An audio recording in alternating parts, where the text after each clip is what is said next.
Welcome to Daggerheart to Fart. This is a little show that we are doing in between sessions, and we don't know what it means, but we're going to try and talk about Daggerheart version 1.3. I love it. You already threw Daggerheart to fart instead of Daggerfart to heart, which we were talking about before the pre-roll, man. This is fantastic. I love it. We're ready to roll. This is exactly how people make stuff. Let's keep it going. Throw it. Keep it rolling, man. So it's we're good. No. Welcome to Daggerheart. No, we can't. We're not letting you cut. I can't say it right. I can't even say it right. I said it wrong the second time. Dagger? It's all right. The show. You can put it in the titles. You're fine. The show is called Daggerheart. No, Daggerfart to Heart. Strike three. Got it. Strike three. Got it in three. Yeah. Ish. We'll fix it. No, we won't. Old Daggerfart to heart. Heart to heart, Dagger. We talk about the game. So ask a question. Let's ask some questions about this game. We recently had an update. We went from version 1.2 to 1.3, and there were some big changes in the game. After reading through the changelog, GM Deacon, hello. Should we do introductions before we ask a question? No, I just want to keep doing shit. We'll keep rolling, and then we'll do introductions as we get to the people that are answering. Deacon, we'll just make up there. Deacon, what are some of the changes you are most excited about, and why? So, well, the thing that I'm enjoying more than I didn't expect to is how the fear change happened. And you guys haven't seen this. I've actually run the game a couple times in person as well since 1.3. But the change where if you all roll with fear and I take a turn or I take a fear was something where I was like, all right, let's see how this plays out. But I've actually been able to use it in a way where it kind of, by choosing to skip my turn and throwing a fear token out there, is pretty impactful. When something like that happens, it feels like I'm projecting, hey, you guys better be worried, something is happening. And we haven't seen it because I honestly don't think I've built a great encounter yet for our game. But when I played in real life, there's a whole group of bandits, and I threw about 6 or 7 of them at 4 people, and it was a good hour-long, like, bounce around, move around, tactical combat. And I was trying to play around with some stuff where on ours we could, like, whiteboard in what the world kind of looked like together, and it just hasn't worked. So I've been looking at some battle maps and finding some cool Patreons. Yeah. And like, but the to get back to that, like the concept of like or I was really worried about, but the or gives me an interesting choice as a GM to project fear by taking it. That's something that I think is kind of cool, and I really like the unification of 6 that's kind of come across the game. 6 hope, 6 fear, 6 armor slots. There's a lot of, like, if you think there's a number, it's probably 6. I kind of want there to be more unification across that. I think there should be 6 slots that you take for your domain cards. I feel like it should all be multiples of 3 to 12. 3, 6, 9, 12 is kind of like a really cool number symbology that like 80% of the game has. But I mean, even down to like, I feel like the level cap should be 12 to align with the dice. Are like some thoughts that might be fun. I don't know if it actually works or balances, but I mean, it's all in the middle of balance right now anyway. I think just looking at my sheet right now, it's all 6, you know. I agree with you, like how it is easy to just have that number in the back of your head when you're, if someone needs to ask a question and someone can always say, yeah, that's 6, like everything else. Yeah, exactly. Or 5, like if it's and with the way that they updated armor to 6, because in 1.2 it was 3, you actually have everyone. I think if I'm reading it right, basically every armor score is lower. but basically you could decide to choose 2 to get something equivalent to what your armor score in 1.2 was, which basically balances out to the same, but you have a little bit more choice in the matter because you might only have to take 1 or 2 to get from a severe to a major hit, which does play well. But the thing I think, and this is from 1.2 to 1.3, that I like as someone who very much believes the concept of an encounter is not balanced even while you're running it. You got to be able to balance it as you go. I can easily track how far each of you are into a death spiral because I only have to count to 6. I don't have to count to like 50 or 60. I remember like you taking a severe hit in the session 0 thing, Trevor. And I'm like, all right, I just don't want to hit him again. That's fine, and I can kind of keep that in the back of my mind. And if I was playing an intelligent thing in like tier 2 player, I'm like, oh, that's the person I gotta hit again. I just like sheaved off some of his arm. I can take him down now, and I can play with that. I will say, it helps me as so I play a bard in our campaign, and my job is I buff people, or I reduce stress, or reduce hit points, that kind of thing. That's one of the abilities that I'm able to do.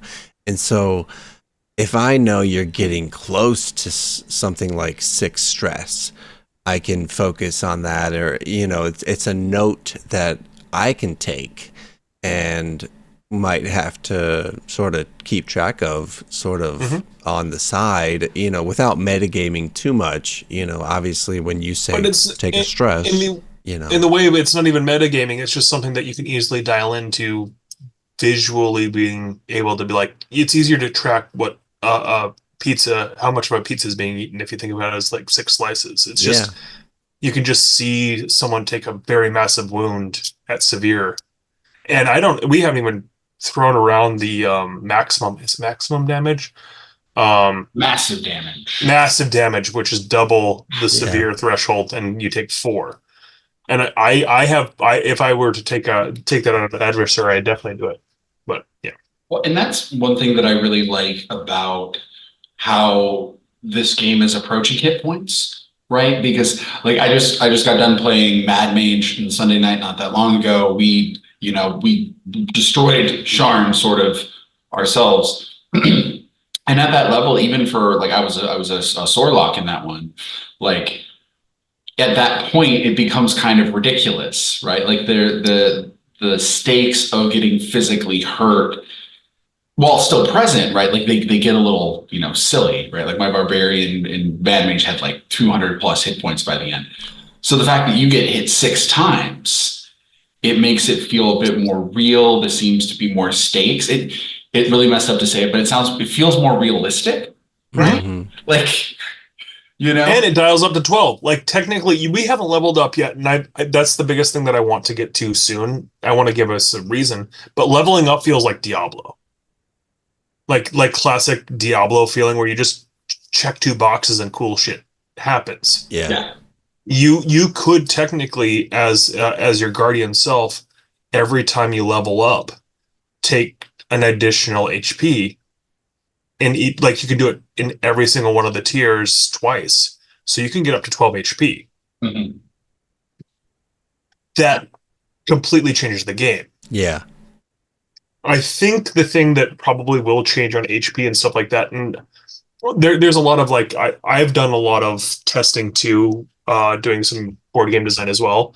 This one feels like a very big swing A/B testing wise. Mm-hmm. And I do think that stress being decoupled from HP is something that's probably going to return. I feel like they work well together, and being able to, like, when you have that like space under minimum where you take a stress point, I miss that, but I also think it was too easy to get there. I think like that minimum threshold should be like 2 or 3 versus where it was like 4 or 5 even for most things. And the idea that you're still going to take stress, especially now that you can take 6 instead of like the original was 5 or 4, that feels like something that is more negatable in interesting ways. Right. Let me address that a little bit. I think that's a pendulum swing. You know what I mean? Like, yeah, that's the true AB. Yeah. A/B testing requires a little bit of that, where you're pushing some limits, you know, and figuring out what's right, and then you can balance from that and beyond. Yeah. I think the thing that, and I don't know if you guys have checked your ancestries or communities, do they feel too different now? That was my next question, and my answer to the next question is relates to this, but let me pose this quick, and then we'll get to it. Are there specific changes that anyone wants to address? And Deacon, it sounds like you had mentioned ancestries, or I straight up, because you are a Wanderborn in our game.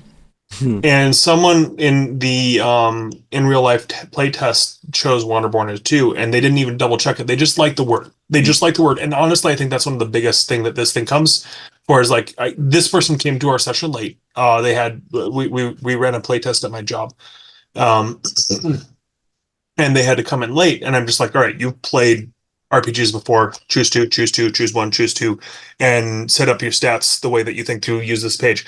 He was already up and running, but basically he set up his entire thing based off of just feel. Yeah. But he picked up a Wanderborn, and then as soon as he wanted to like look at it, it's like, oh, apparently I have to shuffle the deck to grab this kind of thing. And I think that you have the same thing on yours. And I just straight up reached over, grabbed his sleeve card, and pulled out the new one and said, just use the other one. It seems more fun. Yeah. I'll say that the change to Wanderborn is probably not permanent. I hope it's not permanent.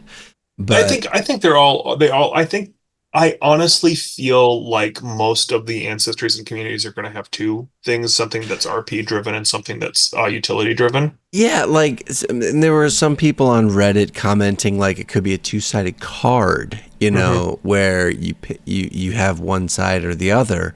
And you know, the 1.2 version of Wanderborn, let me describe it very briefly. It's like where you had this sort of sack, and you could reach into the sack and pull out an item related to XYZ, you know, and you would just check that with your DM or your GM and see if that was kosher. And so that felt like you had a lot of utility to create something on the fly, you know, use like, I don't know, you know, I could think of 1,000 scenarios where that would be useful because, pulling... It feels like Grimm in its own right. Right, pulling the rabbit out of the hat to impress the party or whatever you have to do is crucial, and you could do that in a very real sense with roleplay. And so this new one the new one in 1.3, I'll describe it again very briefly, is that you choose another random what are they called? Background? Yeah. Their community. Community. Yeah, the community. Choose another random community at the beginning of each session. And on the last session that we played, I got the Loreborn, and then we're playing in a campaign that nobody has any memory of what happened before 9 months ago. You're about to meet Luft. Yeah, and so we are aloof. Yes. I don't know who Luft is, but Luft is an entire nation that you guys are about to meet. Oh, nice. Okay. So we don't really know anything, and so making a roll on a history check or a lore check of some sort is moot, you know, when you have that ability. It's like I have advantage or something is what it gave me, and it's like I don't. And there were some preconceits that I made with this to make sure that I like to world build around what I have, and this is a game that's going to keep changing. So I needed a touchstone for forgetting. So that's one thing that I thought that was a little bit of a pain point was that Wanderborn change. Did you guys have anything that changed? Yeah. What else? What else changed with either Trevor or Ezzy? What? I didn't notice what the change was, so I also like you guys are far more It may not have even come up though. You know, Yeah. Gameplay, but and that's the thing. Like, but I can sympathize with Brendan at least on like having to kind of change on the fly, and that I don't know. That sounds awfully tricky to me, and not a player that I would want to play. You know what I mean? Like, not a community that I would card that I would want to have. You know? right when I chose Wanderborn off of the 1.2 rules, I thought I could use that as a Swiss Army knife. You know, this little sack of holding that just has these trinkets of some sort, and they're all like meaningless little trinkets. You know, they're not even anything like game changing. It's just something that whatever. And now I have to pick a new one every time, and it's just like, okay, now think of how that fits in, you know, to your character. I do want to say something that I really do like with the cards, and I kind of hope that it doesn't go double-sided. I want each card to be defined and help you, not have you, I think, feeling like this is too much fiddle faddle. Yeah. But a lot of what I've been doing with our world, and I actually did start putting like words on it with my kid this weekend. And I know that you can't read this, which makes me feel really comfortable about it. But I actually put a little push pin where you guys are. I'm gonna zoom in. Yeah, sure you are. I haven't filled it all out at all. Enhance. But one of the things that I did, because I made this thing, I want to say about 6 months ago, because I had been pondering running the road for a while and figuring out some of the stuff, because I wanted it to be a way that we could bounce ideas off each other and improv more. Yeah. And this was my improv tool for it to kind of give me a space to think on. And now I finally get to activate on it. But the cards, almost everything inside of here, and I won't tell which ones aren't this way, but almost everything inside of here, I filled in the space by just drawing 2 heritage cards. Mm. So I already had the Crystal Confederacy, before I went to Adepticon, I drew 2 cards. And while I was on the plane, I wrote most of what they are.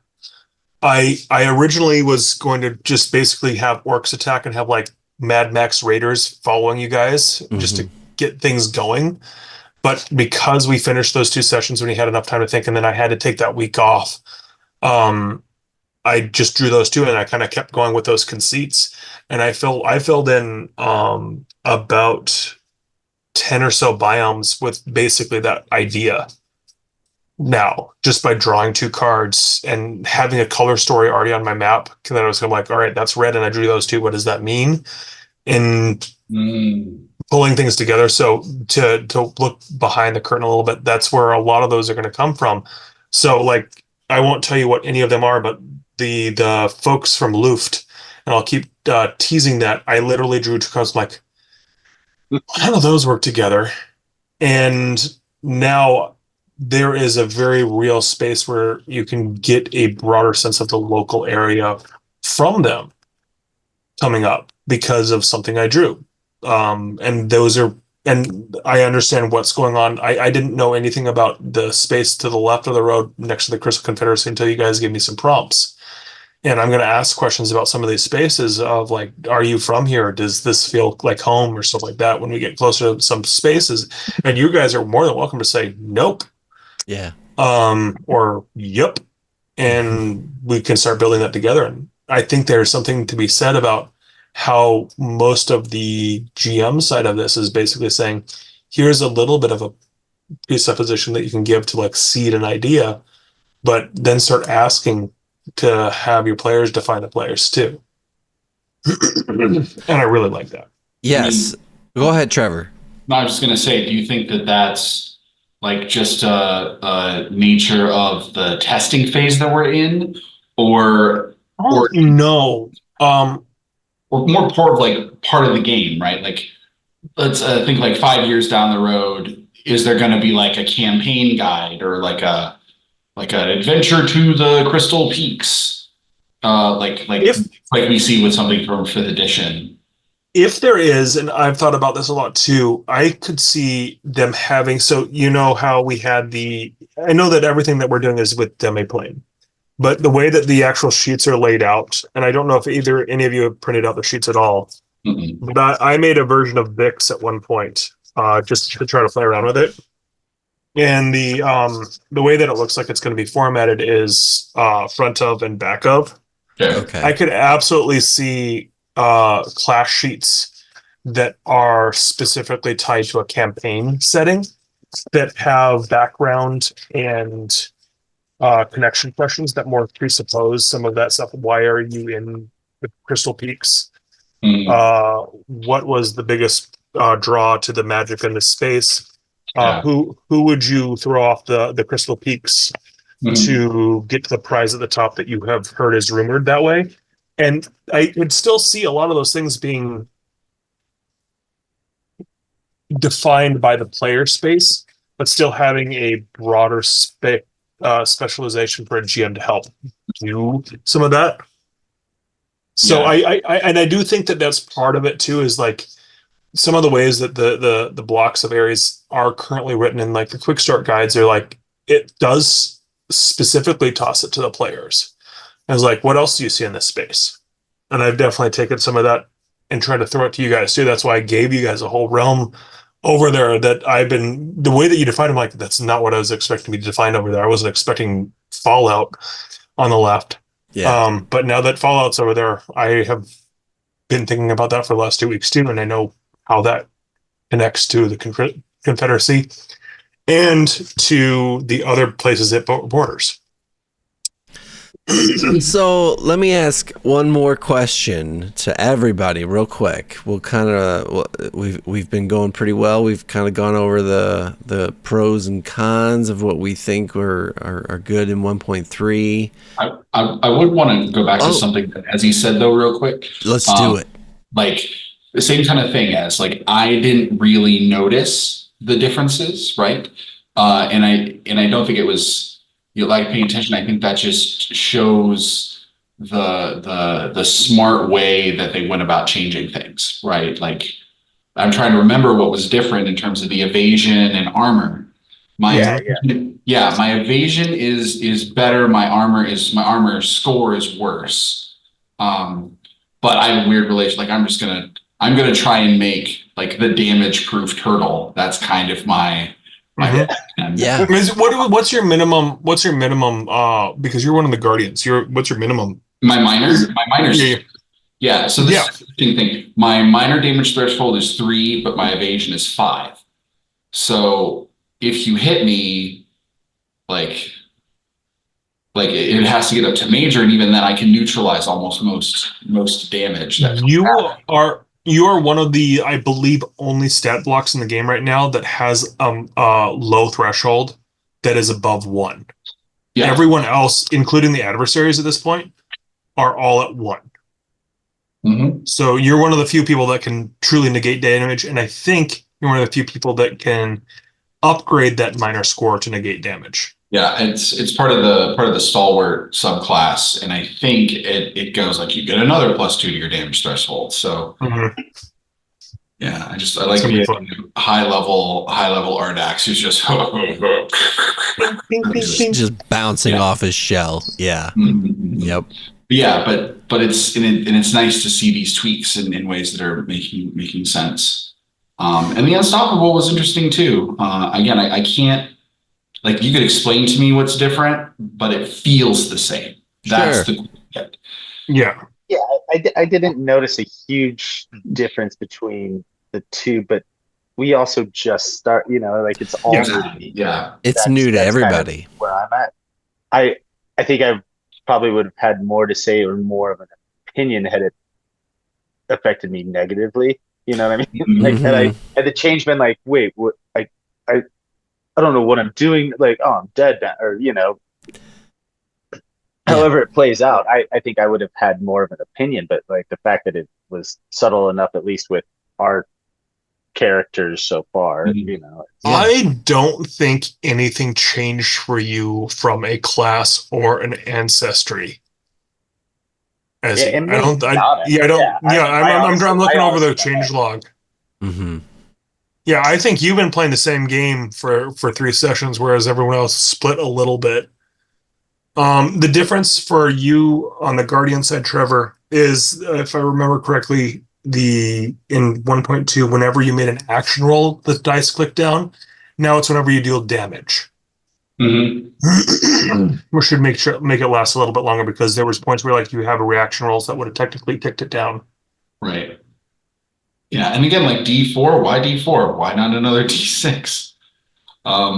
Yep. Because I mean, like if it does deal damage, that's still going to be a couple rounds of combat, Mm-hmm. or like maybe 6, if not fewer. That's the thing that I feel like I haven't done justice for the game yet for you guys either, is giving you guys a good combat.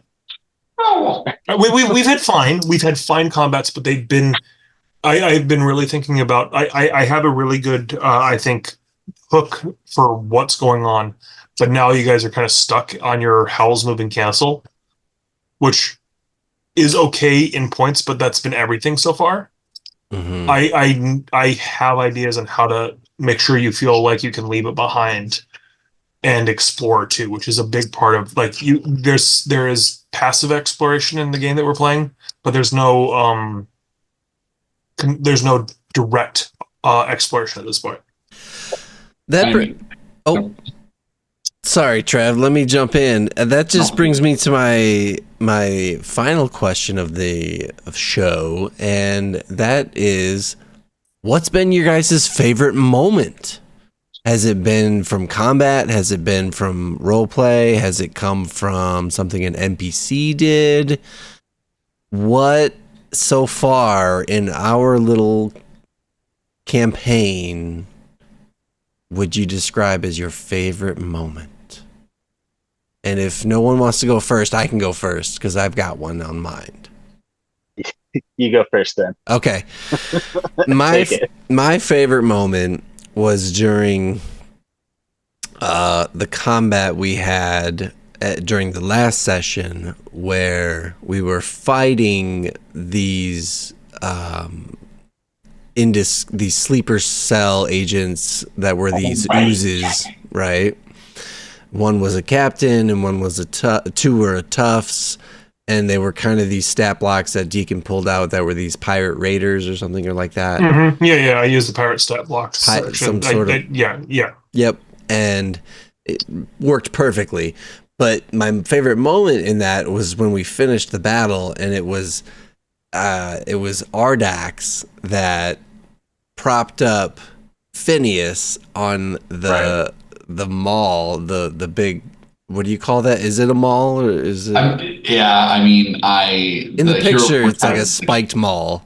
Yeah, it's like a hammer on one side and a spike on the other. Okay, so he takes the hammer, props Phineas on the hammer, swings around, chucks Phineas. Phineas is flying through the air like a freaking dart with his daggers out and is like going Mach 10 at the last guy here and just decimates him. And it was just so like, it was a cool moment because you guys did that as a tag team or something like that. I love tag team. Yeah. I think tag team is one of the coolest things in the game. And again, the mind's eye can see how badass this looks. Mm-hmm. And that really impressed me. I think that was one of the funnest moments we've had so far. Yeah, and it's really nice having a mechanical way of doing that thing, right? Like, cause I don't think did Broad like okay, so in the Eberron game, did Broadsword ever throw Verna like that? Like, I feel it was discussed. No. Yeah, I mean, we've talked about it, but I was too busy, taking broadsword skills. So that's true. We would never work together. which I was gonna say, kind of is one. My favorite so far has been just how Deacon, maybe it's just his GMing, but has kind of built our relationships with each other in a world where we don't know who we are. Yeah. Mm-hmm. And I've thought that's from a role playing aspect has played out awesomely, and you guys have done fantastic. Just kind of improving, coming up with like, oh, we're both tricksters. Phineas and I are both little, rapscallions, and Ardax and Malachite are easy to fuck with, like. But then also like Malachite or Ardax and I like to like, we're home hooch, Yeah. extra, Yeah. connoisseurs, and like Mhm. I don't know, the way that it's just kind of played off and built. We've been just building our characters as we're playing. I've thoroughly loved that, probably the most So of this. So those first like questions at the beginning of the session, oh that's yeah, that's and what you don't know what you're answering, really. no, Like, you're improving that on the fly, and it's great. Deacon, I mentioned this to you before. That's probably my second favorite thing, and thank you, Ezzy, for pointing it out. Is that yes, the like backstory building, not even backstory, just the current camaraderie of what's going on in the party gets defined a little bit by these like pre-session questions that you're posing absolutely. to us. So I started doing it for icebreakers, really, to get us like back into like we like to shoot the shit and just fuck around, and then we're like, let's play a game, let's play pretend. yeah, Well, and I think there's a lot of, you can build your character and know exactly what you are about, Yeah. what you're going to do, and practice your voice and be Mhm. like, all right, let's do this. And then you get thrown a curveball like that, and you're like, well, half that's out the window. I'm just yeah, gonna keep going. Even like in talking to you, like I changed like my. I'm like, all right, like I'm gonna start with a thick, super southern drawl, and I was just like, no, man, I'm just gonna be some Coda Hale. Like yeah. it changed as we were playing because it was just easier to do that. Not easier, but it worked Felt with the better. situation. That, It felt more yeah, natural to your character. natural. Yeah, exactly. And it comes I was from, like, I oh, think, this one of is- the connections that the game like gives you. I have to Oh, have to say that I absolutely. stole it straight from there, because I wouldn't be doing it if it was like, I'm going to keep asking connection questions because you guys have been traveling together for almost a year now. Yeah, We don't know what that time is. That's the pre-streamy feely kind of thing. yeah, Yeah, I'm doing a human druid. I had that defined in my head when we started, and it's that picture to what I feel like, and that's in what, 3 games, 4 games, Mhm. yeah, it's completely changed. So Yeah. I did a druid when I was taught the game, and I went in expecting to be the warden of the warden of the wilds that has been captured, and just like this hard nose. And then what was it? When it was one of my connections or someone else that I we had a clank in our party, and the question was asked, "What is the pet name that you give me?" I think it's yeah, on the druids thing. yeah, What's your yeah. pet name? Who do you ask that one to? You, oh my I god. think I asked Kyle, and I think his pet name was Goldberg. Yeah, Goldberg. that's right. That's Yeah, right. which completely screwed up one of my reveals later, in that my name's Whoopi Silverberg. Amazing. I was like, ah, but it worked. It was like, well, Yeah. I'm not gonna steal your thunder, Kyle. Yeah. You just got me. You already figured Yeah. me out. As we're Bitch. playing. But they called me, because they just liked animals. They called me Puppy because every animal was a puppy to them. Like, okay, I guess I'm endeared to this fucker now. I'm not gonna let anything happen to this goddamn dumb robot. This. So yeah, no. So that, and leaning into that, I've really enjoyed continuing that as like questions that I've come up from what you guys have given me. And I have a weird grid of like things that I'm trying to like, who can I connect, and how can I, what question do I ask that's not stupid? Yeah, And because we have a party of 5, we haven't had an episode where we've been able to have everyone. I kind of wanted, like, how do I do 3-part questions for 3 people? How do I single someone else and say, what's the thing that you don't want anyone? But those sort of things are kind of, I have a couple of ideas, but it also can come from what we're doing there. What I've loved the most is watching you guys in those connection moments, and like taking those and really not knowing what we were going to do, other than having this stupid styrofoam ball that I've had for a little bit, and then you guys filled in the blanks. I built a place to fill in the blanks, and I already love what you guys have filled in the blanks and allowed me to fill in. So that has been, and watching you guys is just be like, oh, okay, this is not Tolkien fantasy because we're not making Tolkien fantasy. We have puzzle pieces that look like they could have been Tolkien fantasy. Hmm. And there are definitely like I think I drew a halfling card in here. I think I drew um like a dwarf card in here, but where they are is not the halls under the mountain, or you know what I mean? Like Yeah. that's not what they're gonna be because of the community and the color that I was kind of adding to it, which is gonna be interesting. Well, and I think it speaks to your openness in design, right? Because we spent what 2.5, 3 years in Eberron, which is Hmm. like taking all the classic D&D tropes and remixing it. And so now we get to do that same kind of thing Hmm. when we're playing this stuff out.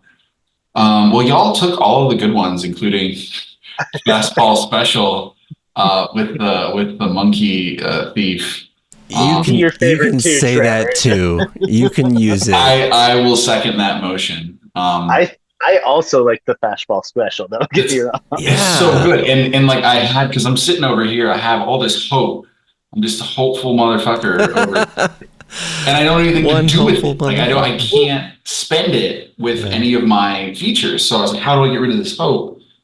And I looked at the tag team role. I was like, all right, let's do it. I'll take that 3 hope, and so kind of that like mechanically mirrors the collaborative way that role play and the world building has happened, right? Like Hmm. we're in this together in a way that I haven't experienced in other systems. And And I it think it took us a while to get to there too. Like I don't think we Yeah. discovered that until like this last uh session. right, right. Well, Exactly. and we've been playing together for years, but again, like Kyle joined up with Eberron, and then we have Jeff now too, and we've really all like merged, we're Hmm. kind of emerged. An emergent thing on what the party identity is and how we're interacting with each other and how we're working together tactically, right? Like, And that's what's so much fun about the initiative list is it just allows you to toss to. It allows you to yes and to someone else, which in the end, this is clearly a game that is designed in a space a little bit more by improv and acting and Trevor, you and I grew up together doing improv classes. So the yes standing there is still there, but the tool set that we have now with the 2 dice with yes but no and mm, no but that I now get to really see with those dice kind of hitting right are is really really fun. I do feel that we will probably see the fear if you fail with fear, the turn being thrown to me and a fear token being given to me as well. So it becomes it's an and instead of an or in that case. So instead of that, and I do think that now I understand how to run combat better too, because when you guys fail technically on an attack in combat, I can take the turn too. I do not get to choose if I take a fear at that point, but I can take the turn order. I don't feel like I actually fought you guys enough with that last one to Hmm. make it in line with the combat as intended. So mm. that when I learned that kind of the day after we played, and I put it into the in-person session that I ran after that, and it really combat is differently tactical, and I love it. Yeah. Well, I want to put one more question out there, and that is, are there any other final closing thoughts before we wrap up this first episode of our, what do we call it? Daggerfart to Heart. Yeah, Yay. Got the bumper, got the bumper. I did it right. Yeah. I love how we're not letting you fix the front. We totally just stomped on it. You No, can't edit through that. no, yeah. it's just going to happen. That's fine. Yep. Uh, I would just say I'm enjoying this wholeheartedly with you guys, and I think seeing someone like Jeff come in with a crew that's already been playing together forever, and seeing him just instantly, Right. fit in is just shows how I don't know, good of a game it is, or maybe how good of a GM Deacon is. Mhm. I think it's a good group. Yeah. Deacon, or maybe how cool our group is. But just everything seems to. It just seems easier to play. I don't know how else to describe it, and I'm loving it. So Mhm. Yeah. just loving it. You guys are making my Tuesdays. That's what it is. Oh, I mean, we just want to play games together. I like that we still get to play games together post-COVID and keep rolling on Tuesday nights. yeah. Even if it's just chat for a little bit. I wanted to see if Jeff had shown up today, I would have thrown up today. He's probably no. I probably would have actually Jeff thrown a little throw bit up? of it. Sure, not yet. Jeff threw up today. What about the kombucha? Why does he not? Jeff, why don't you drink the kombucha?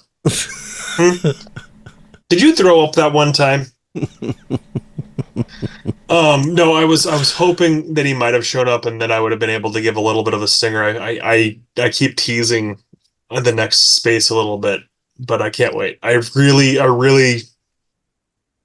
thinking a lot about the Magic that I system for that area that's different. That I can't wait. What's going on with other spaces? Oh, I love it. Well, and that's the thing, man. Like, we've been playing together for years, and you just make such beautiful worlds to let us play around in, and like both the reality of the depth that you have and the illusion of the depth that you don't, right? Like, it's absolutely marvelous, and like the thunk whir, the road, I can hear it, I can smell it, and like all these radically different places to interact with is really exciting. And it's really gonna, like, we could grind, but it's not gonna feel grindy. And I think it's a testament to your ability, and I think the looseness of this game, right? Yeah. No, it invites me to say just trust your players to give you something golden to work with. Mm-hmm. I don't think, even though I know that we've had fun in the past and we've done good stuff, I don't think I've come at a game with that mindset of like just trust the cool people you want to play games with and they'll bring something fun to the table. And the concept of narrative over rules, rulings over rules, and just that this is something that I think people that are more used to playing 3.5 or Pathfinder or something like that, which are all good games, but they have very defined actions for every single thing. Mhm. Whereas like if you guys say, yeah, I jump off this cliff, that was dumb, take an HP of damage, but we'll just keep moving on. That sort of stuff, I feel a lot better. Or roll for it. Oh, you succeeded, you got a critical success, great. Maybe you did it great. Let's talk about how that was an awesome landing and you 3-pointed it instead of tumbled and took some damage. Yeah. But because again, it's like 6 points of damage, I can just be like, I'd steal one of your HP of damage. Your armor's busted now because of what you did. Let's keep moving on. I don't need to pull up a book. I can just do that. I can throw a fear into the tank and say, there's bad people now. You messed up. That thief actually does not want to pickpocket you. They want to stab you in the gut. Are you gonna do anything about it? This is a city street. This is uncomfortable.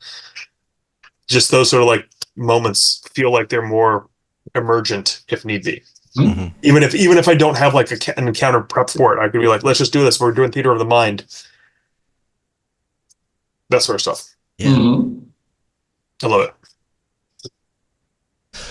Well, thanks everyone for participating, and thank you to our viewers who, if you've stuck with us this long, kudos to Cheers. you. Cheers to that. I'm out. I'm already out. So Yep, Too bad. we're gonna wrap it up, and we'll see you next Tuesday, and the show posted on Wednesday. So yeah. thanks everyone. Bye-bye. Bye. Bye.